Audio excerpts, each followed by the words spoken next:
বাণিজ্যক আমরা টানা কিন্তু পুড়িয়ে দিয়েছিলাম। এসআই সন্তুষ্টি কিন্তু আমরা জ্বালাই দিয়েছিলাম। আমি স্ট্রিক্ট নিয়ে এখানে এসেছি। আমার বলতে হবে আমার বাইকে এখানে গ্রেফতার করা হয়েছে। আপনি বলেছেন যে আপনার উপর থেকে নির্দেশ দেওয়া হয়েছে। উপরটা কে আপনাকে নির্দেশ দিয়েছে যে আমার আন্দোলনকারী ছেলেদের আপনি উত্তর দিতে হবে এখন? হবিগঞ্জের শায়েস্তাগঞ্জ থানায় বসে ভারপ্রাপ্ত কর্মকর্তাকে হুমকি দেওয়া বৈষম্য বিরোধী আন্দোলনের শনিবার সন্ধ্যায় তাকে হেফাজতে নেওয়া হয় বলে জানিয়েছেন শায়েস্তাগঞ্জ থানার ওসি আবুল কালাম।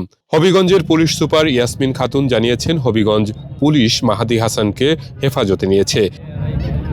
পুলিশের হাতে আটক এক যুবককে ছাড়িয়ে আনতে শুক্রবার শায়েস্তাগঞ্জ থানায় যান মাহাদি।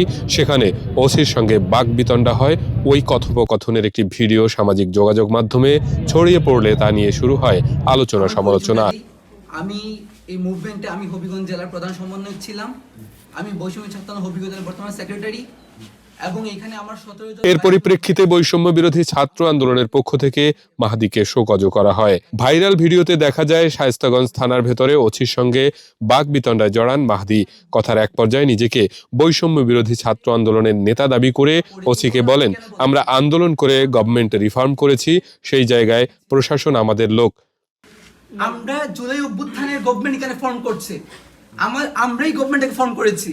ওই জায়গা থেকে আপনারা আমাদের প্রশাসনের লোক, আপনারা আমাদের ছেলেদেরকে গ্রেফতার করে নিয়ে এসেছেন, আবার আপনারা আমাদের সাথে বার্গেনিং করতেছেন এবং বলতেছেন যে আন্দোলনকারী হয়েছে। তো কি হয়েছে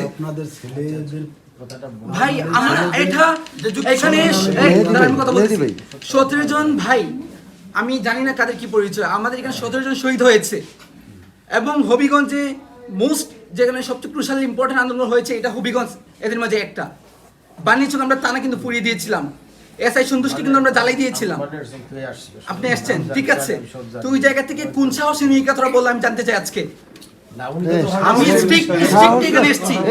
আমি স্ট্রিক্ট এখানে এসেছি। আমার বলতে হবে আমার বাইকে এখানে গ্রেফতার করা হয়েছে এবং কেন বার্গেনিং করা হলো?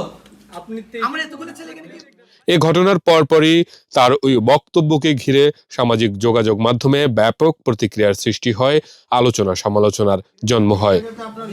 আমি না, আপনি বলেছেন এর সাথে কথা বলো। আমি ডেভিল কথা শুনতে চাই না তো। আমি আপনাকে বলেছি ও আমার সাথে আন্দোলন করেছে, সামনে থেকে ফোনে বলেছিলাম, ছবি পাঠিয়েছি, সবাই তোমরা দেখো না, আলামিন দেখাইছো না?